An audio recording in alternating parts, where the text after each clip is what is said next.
નમસ્તે વિદ્યાર્થી મિત્રો, આપણે ધોરણ 10 ના વિજ્ઞાનમાં કેમેસ્ટ્રીના પ્રથમ ચેપ્ટરનો અભ્યાસ કરી રહ્યા હતા. તો અગાઉ આપણે ઘણી બધી પ્રવૃત્તિ અને ઘણા બધા અગત્યના પ્રશ્નો શીખ્યા. આજે આપણે ભાગ 4 ની અંદર ખૂબ જ અગત્યના એવા પ્રશ્નો જોવાના છે કે જેની અંદર ગયા લેક્ચરમાં આપણે એવું જોયું હતું, ગયા ભાગમાં, કે આપણે અસમતોલિત રાસાયણિક સમીકરણ એટલે શું. તો આજે આપણે ભણવાનું છે સમતોલિત રાસાયણિક સમીકરણ એટલે શું. તો તમે સારા અક્ષરે નોટ ડાઉન કરતા જજો. પ્રશ્ન નંબર આવ્યા આઈ થિંક 6. સમતોલિત રાસાયણિક સમીકરણ એટલે શું?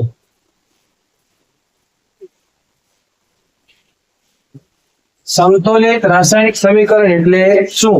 શા માટે રાસાયણિક સમીકરણ સમતુલિત હોવું જોઈએ? શું આવશ્યકતા છે? એક એવો પ્રશ્ન છે આપણી પાસે. તો સમતોલિત રાસાયણિક સમીકરણ કહેવાય કોને? તો આપણે લખીએ કે જે રાસાયણિક પ્રક્રિયામાં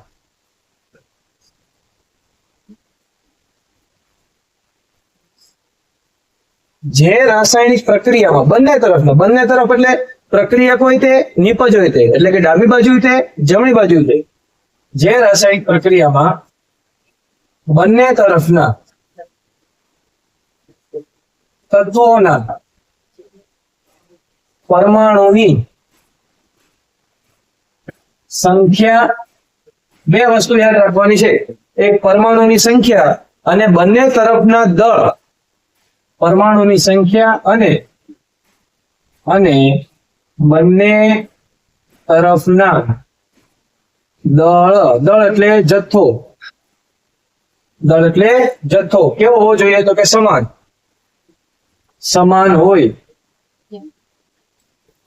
બરાબર છે. જે રાસાયણિક પ્રક્રિયાની અંદર બંને તરફના તત્વોના પરમાણુની સંખ્યા સમાન હોય અને તેમના બંનેનો દળ પણ સમાન હોય, તો તેવી રાસાયણિક પ્રક્રિયાને અથવા તેવા રાસાયણિક સમીકરણને આપણે કહીએ છીએ સમતોલિત રાસાયણિક સમીકરણ.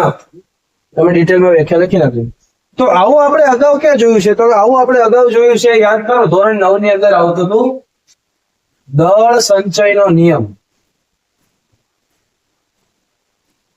નિયમ પ્રમાણે, કયા નિયમ પ્રમાણે? દળ સંચયના નિયમ પ્રમાણે. Mass conservation, laws of mass conservation. તો દળ સંચયનો નિયમ શું કહે છે આપણે? તો ખાસ તમે આને નોટ ડાઉન કરજો કે કોઈ પણ રાસાયણિક પ્રક્રિયા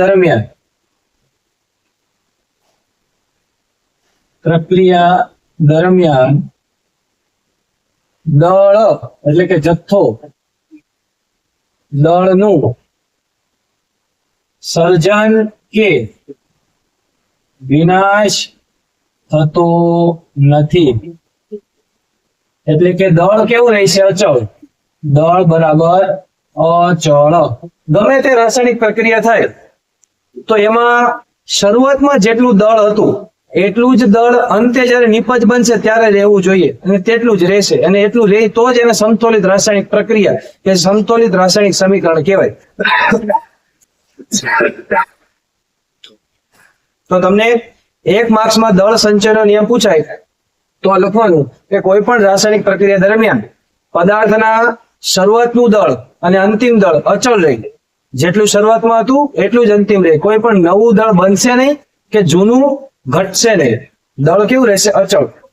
એટલા માટે આપણે શું કહી શકીએ? એટલે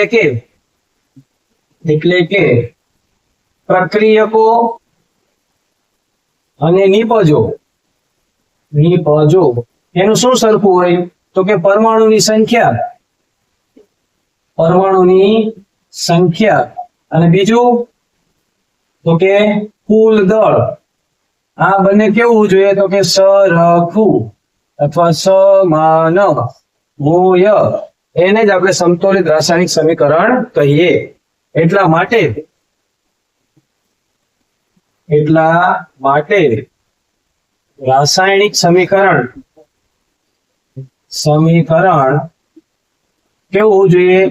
સમતોલિત બેલેન્સ હોવું જોઈએ. તો આપણે આનું એક ઉદાહરણ જોવું હોય તો એક્ઝામ્પલ શું આપણે લઈ શકીએ? તો એક્ઝામ્પલ તરીકે આપણે લઈએ Zn પ્લસ H2SO4. યાદ કરો પ્રવૃત્તિ નંબર 3 હાઇડ્રોજન બનાવવાનો પ્રયોગશાળા એમાં આવતું હતું.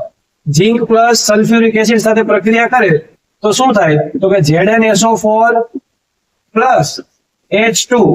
તો તમે અહીંયા જુઓ, આપણે હવે છે ને તત્વોની ગણતરી કરીએ. શેની ગણતરી? તત્વોની. જેમ કે આ શું છે? આ છે પ્રક્રિયકો, બરાબર? આ છે પ્રક્રિયકો. આ શું છે? તો કે આ છે નિપજો. હવે તમે આમાં તત્વોના પરમાણુ સંખ્યા ગણો. અહીંયા Zn કેટલા છે? તો કે Zn છે 1, બરાબર. H2 એટલે કે હાઇડ્રોજન કેટલા છે? 2. S એટલે સલ્ફર કેટલા છે? તો કે 1. ઓક્સિજન કેટલા છે? તો કે 4. બરાબર, ટોટલ એટલું છે.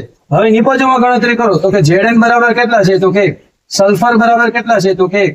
ઓક્સિજન કેટલા છે? તો કે 4. હાઇડ્રોજન કેટલા છે? તો કે 2. તો હવે તમે કમ્પેરિઝન કરો. શરૂઆતમાં Zn કેટલા છે? 1. અંતિમ Zn કેટલા છે? 1. સલ્ફર કેટલા છે? 1. સલ્ફર છેલ્લે કેટલા ભેળા? 1. ઓક્સિજન શરૂઆતમાં કેટલા છે? 4. અંતે ઓક્સિજન કેટલા છે? 4. હાઇડ્રોજન કેટલા છે? શરૂઆતમાં 2. અંતે હાઇડ્રોજન કેટલા છે? 2. મતલબ કે આ રાસાયણિક પ્રક્રિયા સંતુલિત છે તેમ કહેવાય. બરાબર. તો આ આપણે પ્રશ્ન ભણ્યો. શાંતિથી રિવિઝન કરજો, સારા અક્ષર લખીને. સંતુલિત રાસાયણિક પ્રક્રિયા એટલે શું? હવે આપણે પ્રશ્ન જોઈએ. પ્રશ્ન નંબર 7 કે સંતુલિત રાસાયણિક સમીકરણનું મહત્વ જણાવો. What is the importance of balance chemical equation? સંતુલિત રાસાયણિક સમીકરણ હોય, બરાબર, એનું મહત્વ શું હોય? તો ખાસ યાદ રાખજો, અગત્યનો પ્રશ્ન છે, 2 માર્ક્સમાં પૂછાઈ શકે. તો સંતુલિત રાસાયણિક પ્રક્રિયા સમીકરણ કે ભાઈ સંતુલિત રાસાયણિક સમીકરણ થી આપણને શું ખબર પડે? તો કે પ્રક્રિયકો અને નિપજો ની મોલ સંખ્યા વિશે ખબર પડે છે. શેના વિશે ખબર પડે? મોલ સંખ્યા. મોલ એટલે એક પ્રકારનો એનો ચોક્કસ જથ્થો, જે આગળ 11 બાર સાયન્સમાં ભણવામાં આવશે. આમાં એનો અભ્યાસ આવતો નથી. તો મોલ સંખ્યા વિશે ખબર પડે. પ્રક્રિયકોના મોલ કેટલા છે? નિપજોના મોલ કેટલા છે? બીજું એનું અગત્ય કે સંતુલિત રાસાયણિક સમીકરણથી પ્રક્રિયકોનો કેટલો જથ્થો પ્રક્રિયામાં વપરાયો છે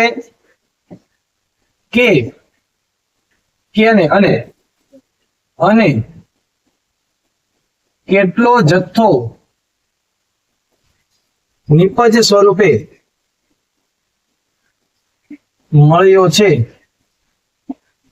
તે પણ જાણી શકાય છે.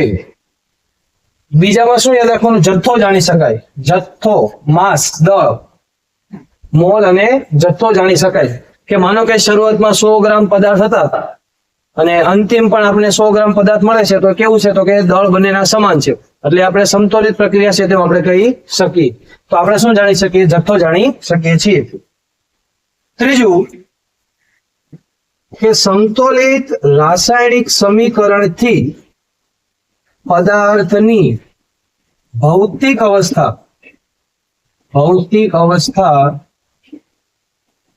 જાણી શકાય છે. શું જાણી શકાય છે? પદાર્થની ભૌતિક અવસ્થા, ફિઝિકલ સ્ટેટ જાણી શકાય પદાર્થની. કે પદાર્થ કેવો છે? તો કે પદાર્થ ઘન છે, વાયુ છે, પ્રવાહી અવસ્થામાં છે કે જલીય દ્રાવણ અવસ્થામાં છે. તો એની પણ આપણને માહિતી સંતુલિત રાસાયણિક સમીકરણથી આપણને મળે છે. તો 3 મહત્વ યાદ રાખવાના: મોલ, જથ્થો અને ભૌતિક અવસ્થા. કે પદાર્થ શરૂઆતમાં ઘન હતો, નિપજ સ્વરૂપે આવ્યો, આપણને મળ્યો તો વાયુ થઈ ગયો, પ્રવાહી થઈ ગયો. તો એની પણ આપણને માહિતી મળે છે. તો આજે ભાગ 4 ની અંદર આપણે 2 જ પ્રશ્નો રાખીએ. આની પછીનો જે ભાગ 5 છે એની અંદર આપણે શીખીશું કે કોઈ પણ રાસાયણિક પ્રક્રિયાને સંતુલિત કેવી રીતે કરવી. તો અત્યાર સુધીના બધા ભાગ જોતા રહેજો, મોકલતા રહેજો, રિવિઝન કરતા રહેજો, હસતા રહેજો. Bye bye, Tata, C you.